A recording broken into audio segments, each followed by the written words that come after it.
Bismillahirrahmanirrahim. Assalamualaikum warahmatullahi wabarakatuh. Saya Audrey Nabila Fauzi, mahasiswa PGMI 4A, izin menampilkan dan memaparkan tugas akhir. Baik, pembahasan pertama yaitu deskripsi benda. Apa itu kata benda? Kata yang mengacu pada suatu benda atau orang maupun konsep. Dengan kata lain, kata benda juga memiliki arti nama dari semua benda dan segala yang dibendakan. Kata benda terbagi menjadi dua, kata benda konkret dan kata benda abstrak. Yaitu kata benda yang wujud bendanya nampak kelihatan dengan jelas dan dapat ditangkap oleh panca indera. Itu kata benda konkret. Sedangkan kata benda abstrak, kata yang menyatakan nama dari sebuah benda, namun benda yang dimaksudkan tersebut tak kasat mata. Selanjutnya, pembahasan kedua yaitu identifikasi diri, yang mana dapat kita ungkapkan dengan nama. Apa itu nama? Nama adalah kata yang memiliki fungsi untuk menyebut atau memanggil orang, lembaga, organisasi, dan dokumen resmi. Identifikasi diri juga terdiri dari nama diri, nama keluarga, nama teman sejawat berdasarkan status sosialnya, dan nama teman sejawat berdasarkan pangkat akademiknya. Pada pembahasan ketiga, yaitu mengenai kalimat sapaan. Kata sapaan merupakan kata-kata yang dapat dipakai untuk menyapa atau menegur orang yang akan diajak berbicara. Kalimat sapaan pada umumnya ditandai pemakaian kata ganti orang kedua. Menggunakan kalimat sapaan harus sesuai dengan situasi dan kondisi percakapan. Kalimat sapaan dibagi menjadi dua, yaitu kalimat sapaan untuk orang yang lebih tua dan kalimat sapaan untuk teman sebaya. Selanjutnya, pembahasan keempat yaitu mengenai dialog, prolog, dan epilog. Apa itu dialog? Dialog adalah sebuah percakapan yang dilakukan oleh dua tokoh atau lebih dengan maksud tertentu. Lalu, apa itu prolog?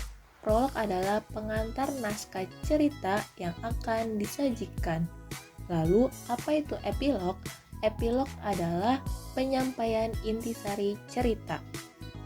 Jika kita sedang berdialog dengan teman sejawat, maka buatlah suasana menjadi lebih menyenangkan.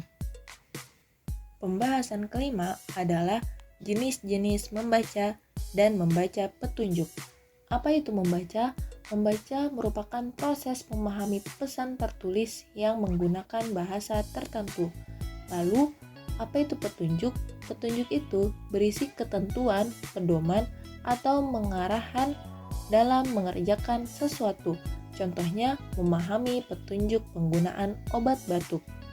Lalu, jenis-jenis membaca dibagi menjadi dua, yaitu membaca nyaring atau membaca dengan bersuara dan membaca senyap atau membaca dalam hati. Pembahasan keenam adalah tata cara membaca puisi dan membaca teks. Puisi adalah karya sastra yang singkat, padat, menggunakan bahasa indah dan memiliki ketentuan yang terikat seperti irama, matra, rima, dan penyusunan larik dan bait. Cara membaca puisi dengan menampilkan ekspresi secara jelas supaya makna puisi dapat dipahami oleh pendengar. Lalu, cara membaca teks melalui teknis dan 3 strategi, yaitu kegiatan pra-membaca, kegiatan inti membaca, dan kegiatan pasca membaca. Selanjutnya, pembahasan ketujuh, yaitu menulis tegak bersambung. Menulis tegak bersambung merupakan kegiatan merangkai huruf demi huruf untuk memperhatikan bentuk huruf tegak bersambung, yang mana dalam menulis tegak bersambung biasanya siswa menggunakan media atau alat yaitu pensil dan buku tulis halus. Manfaat dari menulis tegak bersambung yaitu merangsang kerja otak untuk menjadi lebih kreatif dan menghasilkan tulisan yang lebih indah dan rapi. Pada pembahasan ke-8 yaitu mengenai ringkasan. Ringkasan berbeda dengan ikhtisar. Jika ringkasan merupakan sekumpulan berbagai informasi untuk mempermudah pemahaman, maka ikhtisar adalah seluruh gagasan yang ada dalam karangan asli dapat terwakili secara utuh. Langkah-langkah menyusun ringkasan yang pertama adalah membaca, lalu menyeleksi, lalu menulis, dan yang terakhir adalah membandingkan. Selanjutnya, pembahasan ke-9 mengenai parafrase. Apa itu parafrase? Parafrase merupakan kegiatan yang ditunjukkan untuk mengungkap makna tersembunyi dari sebuah tulisan dan menjelaskan tulisan tersebut tanpa mengubah makna asli yang terkandung dalam tulisan tersebut. Contoh-contoh parafrase yang pertama adalah memparafrasekan puisi menjadi prosa, yang kedua memparafrasekan cerita anak atau prosa menjadi puisi, dan yang ketiga adalah memparafrasekan naskah drama menjadi prosa atau cerita. Pembahasan ke-10 yaitu surat resmi dan surat pribadi. Apa sih itu surat? Surat adalah alat komunikasi tertulis yang sering digunakan untuk menjelaskan apa yang dipikirkan dan dirasakan. Surat dibagi menjadi dua, yaitu surat resmi dan surat pribadi. Surat resmi bisa disebut dengan surat dinas, yang mana memiliki arti surat yang dikeluarkan oleh kantor pemerintah atau instansi atau lembaga resmi lainnya.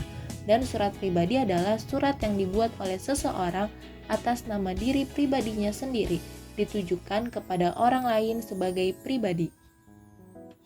Selanjutnya, pembahasan ke-11, yaitu mengenai formulir dan kwitansi.